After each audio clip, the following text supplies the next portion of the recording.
Hi hello ನಮಸ್ತೆ, ಎಲ್ಲರೂ ಹೇಗಿದ್ದೀರಾ? ನಾನು ಚೆನ್ನಾಗಿದ್ದೀನಿ. ಸೊ ಈಗ ನಾವು ಹೋಗ್ತಾ ಇದ್ದೀವಿ ನಮ್ಮ ಊರಿಗೆ. ಆನ್ ದಿ ವೇ ನಾವು ಶಿವಮೊಗ್ಗಕ್ಕೆ ಹೋಗಬೇಕು. ಅಲ್ಲೊಂದು ಫಂಕ್ಷನ್ ಇದೆ. ಸೊ ಫಂಕ್ಷನ್ ಮುಗಿಸ್ಕೊಂಡು ಅಲ್ಲಿಂದ ನಾವು ಕುಂದಾಪುರಕ್ಕೆ ಹೋಗ್ತೀವಿ. So let's go. ಶಿವಮೊಗ್ಗದಲ್ಲಿ ಸಂಜೆ ಪ್ರೋಗ್ರಾಮ್ ಇದ್ದಿದ್ದರಿಂದ ನಾವು ಬೆಳಿಗ್ಗೆ ತಿಂಡಿ ಮನೇಲಿ ಮಾಡಿಕೊಂಡು ನಿಧಾನಕ್ಕೆ ಹೊರಟ್ವಿ. ಆನ್ ದಿ ವೇ ಲಂಚಿಗೆ ಸ್ಟಾಪ್ ಮಾಡಿದ್ವಿ. ನಮ್ಮ ರಿಲೇಟಿವ್ ಒಬ್ಬರು ಮನೆ ಇತ್ತು. ಸೊ ನಂದು ಮದುವೆಗೂ ಕರೆಯೋದು ಇದ್ದಿದ್ದರಿಂದ ನಾವು ಅವ್ರ ಮನೆಗೆ ಹೋದ್ವಿ. ಅಲ್ಲೇ ಅವ್ರು ನಮಗೆ ಊಟ ಮಾಡ್ಕೊಂಡು ಹೋಗಿ ಅಂತ ತುಂಬ ಫೋರ್ಸ್ ಮಾಡೋದ್ರಿಂದ ನಾವು ಅಲ್ಲಿ ಊಟ ಮುಗಿಸ್ಕೊಂಡು ಹೊರಟ್ವಿ. ಅದು ಹಿರಿಯೂರ ಹತ್ರ ಇದ್ದಿದ್ದು. ಅಲ್ಲಿಂದ ಸ್ವಲ್ಪ ಮುಂದೆ ಬಂದರೆ ನಮಗೆ ಸಾಯಿಬಾಬಾದು ಒಂದು ಹೊಸದಾಗಿ ದೇವಸ್ಥಾನ ಆಗ್ತಾಯಿತ್ತು. ಇದನ್ನು ನೋಡೋಕ್ಕೆ ಸಿಕ್ತು. ಮುಂದೆನೇ ಟೋಲ್ ಇದೆ. ಟೋಲ್ ಆದಮೇಲೆ ಚಿತ್ರದುರ್ಗಕ್ಕೆ ನಾವು ಬಂದ್ವಿ. ಅಷ್ಟರಲ್ಲಿ ಮಳೆ ಕೂಡ ಶುರು ಆಯಿತು.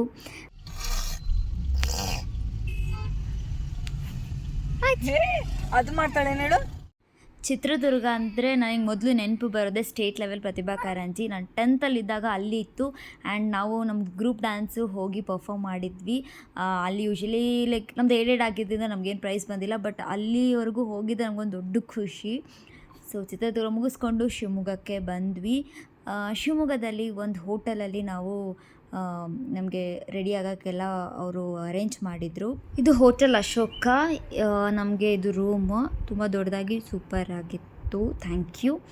ಸೊ ಇದು ಮುಗಿಸ್ಕೊಂಡು ನಾವು ಫಂಕ್ಷನ್ ಹಾಲಿಗೆ ಹೋದ್ವಿ. ಅಲ್ಲಿ ತಿಂಡಿ ಇತ್ತು. ಶಾವಿಗೆ ಬಾತ್ ತಿನ್ಕೊಂಡು ನಮ್ಮದು ಏನು ಫಂಕ್ಷನ್ ಇದ್ದು ಅಂದರೆ ನಮ್ಮ ಚಿಕ್ಕಪ್ಪ ಚಿಕ್ಕಮ್ಮ ಅವ್ರದ್ದು ಷಷ್ಠಿ ಪೂರ್ತಿ ಇತ್ತು. ಅದಕ್ಕಾಗಿ ನಾವು ಬಂದಿದ್ವಿ. ಸೊ ಸಂಜೆ ಹೋಮ ಅವೆಲ್ಲ ಇದ್ದಿತ್ತು. Hello guys, thank you for coming ಅವಲ್. ಯಾಕಂದ್ರೆ ತುಂಬ ಖುಷಿ ಆಯಿತು. ಆದಷ್ಟು ಈಗ ನಿಮ್ಮ ಮರದಲ್ಲಿ ಸಿಗೋಣ. ಗೋಪಾಳ ಹತ್ರ ದೇವಸ್ಥಾನದಲ್ಲಿ ಫಂಕ್ಷನ್ ಇತ್ತು. ಅಲ್ಲೇ ಮುಗಿಸ್ಕೊಂಡು ಹೋಮ ಎಲ್ಲ ಆದಮೇಲೆ ಊಟ ಮಾಡಿಕೊಂಡು ಅಲ್ಲಿಂದ ನಾವು ವಾಪಸ್ ನಮ್ಮ ರೂಮ ಕಡೆಗೆ ಬಂದ್ವಿ. ಊಟ ತುಂಬ ಚೆನ್ನಾಗಿತ್ತು. ನೆಕ್ಸ್ಟ್ ಡೇ ಬೆಳಿಗ್ಗೆ ಇನ್ನು ಬೇರೆ ಕಾರ್ಯಕ್ರಮ ಎಲ್ಲ ಇತ್ತು. ಷಷ್ಠಿ ಪೂರ್ತಿದು ಹೀಗೆ ಸ್ನಾನ ಅದೆಲ್ಲ ಮಾಡಿಸ್ತಾರೆ. ನೋಡೋಕ್ಕೆ ತುಂಬ ಚೆನ್ನಾಗೇ ಇತ್ತು. ಆ್ಯಂಡ್ 60 ವರ್ಷ ಗಂಡು ಮಕ್ಳಿಗಾದರೆ ಲೈಕ್ ಇನ್ನೊಂದು ಮದುವೆ ಥರ ಇದನ್ನು ನಾವು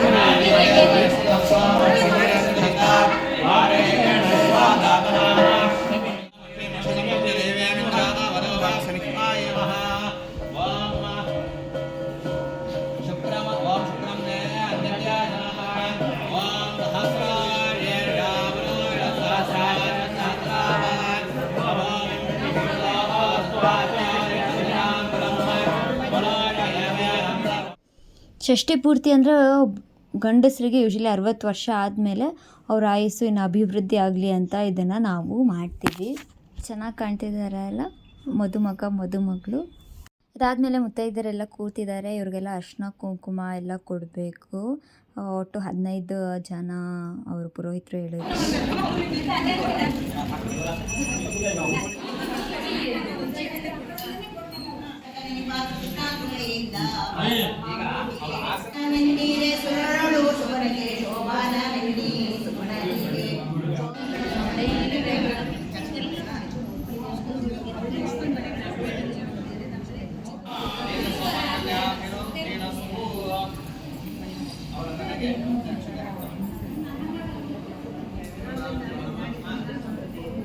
ಎಲ್ಲ ಮುಗಿಸ್ಕೊಂಡು ಹೊರಗಡೆ ಹೋದರೆ ಪಾಪ ಹಸುಗಳು ಕಾಯ್ತಾ ಇದ್ವು. ಅವ್ರಿಗೆ ಊಟ ಕೊಟ್ಟರೆ ಎಷ್ಟೋ ಶ್ರೇಷ್ಠ ಅದು. ಅದಕ್ಕಿಂತ ಇನ್ಯಾವುದೂ ಇಲ್ಲ. ಹಾಗೆ ಎಲ್ಲರೂ ಊಟಕ್ಕೆ ಹೋದರು. ಒಳ್ಳೆ ಊಟ ಇತ್ತು. ಊಟ ಮುಗಿಸ್ಕೊಂಡು ನಾವು ವಾಪಸ್ಸು ಮನೆಗೆ ಬಂದ್ವಿ. ಅಲ್ಲಿ ಹೋದರೆ ಅಲ್ಲೂ ಪುಟ್ಟಲಕ್ಷ್ಮಿ ಕಾಯ್ತಾ ಇದ್ಲು. ಅವಳಿಗೆ ಒಂದು ಸ್ವಲ್ಪ ಅಕ್ಕಿ ಎಲ್ಲ ಕೊಟ್ವಿ. ಅವಳು ಚೆನ್ನಾಗಿ ತಿಂದ್ಲು. ಅಲ್ಲಿಂದ ಹೊರಟ್ಲು. ಆಮೇಲೆ ನಾವು ಎಲ್ಲರೂ ಮಾತಾಡಿಕೊಂಡು ಸಮಯವನ್ನು ಕಳೆದ್ವಿ. ನೆಕ್ಸ್ಟ್ ಡೇ ಮಾರ್ನಿಂಗ್ ನಾವು ಹೊರಟಿದ್ದೆ ಕುಂದಾಪುರಕ್ಕೆ. ಚಿಕ್ಕಮ್ಮ ಮನೆಯಲ್ಲೇ ತಿಂಡಿ ಮಾಡಿ ಅಲ್ಲಿಂದ ನಾವು ಹೊರಟ್ವಿ. ಆನ್ ದಿ ವೇ ಕ್ಯೂಟ್ ಕೋತಿಗಳೆಲ್ಲ ಕಾಣಿಸ್ತಾ ಇತ್ತು. ಅದನ್ನೆಲ್ಲ ಮಾತಾಡಿಸ್ಕೊಂಡು ನಾವು ಹಾಗೆ ಮುಂದಕ್ಕೆ ಹೋದ್ವಿ. ನಾವು ಫಸ್ಟ್ ಹೋಗಿದ್ದು ಮಂದಾರ್ತಿ ದೇವಸ್ಥಾನಕ್ಕೆ ಹೋದ್ವಿ. ಮಧ್ಯಾಹ್ನ ಆಗಿತ್ತು. ದೇವಸ್ಥಾನ ಓಪನ್ ಇರುತ್ತೆ ಅಂತ ಹೋದ್ವಿ. ದುರ್ಗಾ ಪರಮೇಶ್ವರಿ ದೇವಸ್ಥಾನ. ಒಂದು ಕಾಲದಲ್ಲಿ ಒಬ್ಬರು ಕಿಂಗ್ ಇದ್ದರು, ಶಂಖಚೂಡ ಅಂತ. ಅವರು ನಾಗಲೋಕನ ರೂಲ್ ಮಾಡ್ತಾ ಇರ್ತಾರೆ. ಅವ್ರಿಗೆ 5 ಜನ ಹೆಣ್ಮಕ್ಳಿರ್ತಾರೆ. ಒಂದು ದೇವರತಿ, ನಾಗರತಿ, ಚತುರತಿ, ಮಂದರ್ತಿ ಮತ್ತು ನೀಲರತಿ ಅಂತ. ಅವ್ರು 5 ಜನನು ಕೈಲಾಸಕ್ಕೆ ಹೋಗ್ತಾರೆ. ಸುಬ್ರಹ್ಮಣ್ಯ ಸ್ವಾಮಿನ ಮದುವೆ ಆಗೋ ಆಸೆಯಲ್ಲಿ ಇದನ್ನು ನಂದಿ ಬಂದು ತಪ್ಪಿಸ್ತಾರೆ ಮಧ್ಯದಲ್ಲಿ. ಹಾಗೆ ಅವರು ಹಾವಾಗಬೇಕು ಅಂತ ಶಾಪ ಕೂಡ ಕೊಡ್ತಾನೆ. ಸೊ ಇದರಿಂದ ಇವರೆಲ್ಲರೂ ಹಾವಾಗಿ ಭೂಮಿಗೆ ಬಂದು ಬೀಳ್ತಾರೆ. ಅವಂತಿ ದೇವವರ್ಮ ಅಂತ ಒಬ್ಬ ರಾಜ ಸಹ್ಯಾದ್ರಿ ಮೌಂಟೇನ್ಸಲ್ಲಿ ಸುತ್ತಾಡ್ತಾ ಇರ್ತಾನೆ. ಆವಾಗ ಅವನು 5 ಸ್ನೇಕ್ಸ್ನ ನೋಡಿಬಿಟ್ಟು ಅವ್ರನ್ನ ಸೇವ್ ಮಾಡಬೇಕು ಅಂತ ಯೋಚನೆ ಮಾಡಿ ಅವನ ಹತ್ರ ಇದ್ದಿದ್ದೊಂದು ಕ್ಲಾತಲ್ಲಿ ಅದೆಷ್ಟನ್ನು ಅವರು ಇದು ಮಾಡಿಕೊಂಡು ಬರ್ತಾನೆ. ಹೀಗೆ ಬರಬೇಕಾಗ್ತಿದ್ದಾಗ ಒಂದು ಬೆಟ್ಟದ ಹತ್ರ ಒಂದು ಸ್ನೇಕ್ ಆ ಬಟ್ಟೆಯಿಂದ ಆಚೆ ಬರುತ್ತೆ. ಅದು ಯಾವ ಸ್ನೇಕು ಅಂದರೆ ಅದೇ ಮಂದರ್ತಿ. ಸೊ ಆ ಫಾರೆಸ್ಟ್ ಇದನ್ನು ಮಂದರ್ತಿ ಅಂತ ಅವರು ಕರೆಯೋಕ್ಕೆ ಶುರು ಮಾಡ್ತಾರೆ. ಇಲ್ಲಿ ಮಧ್ಯಾಹ್ನದ ಪ್ರಸಾದ ವ್ಯವಸ್ಥೆನೂ ಇದೆ. ನಮಗೆ ಇಲ್ಲೇ ಊಟನೂ ಆಯಿತು.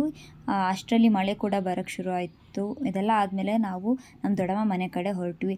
ಅಲ್ಲಿ ನಾವು ಈ ಬ್ಯೂಟಿಫುಲ್ ಆಗಿರುವಂಥ ಪಿಕಾಕ್ನ ನೋಡಿದ್ವಿ. ಅದು ಫುಲ್ ರೆಕ್ಕೆ ಎಲ್ಲ ಗರಿ ಬಿಚ್ಕೊಂಡಿತ್ತು.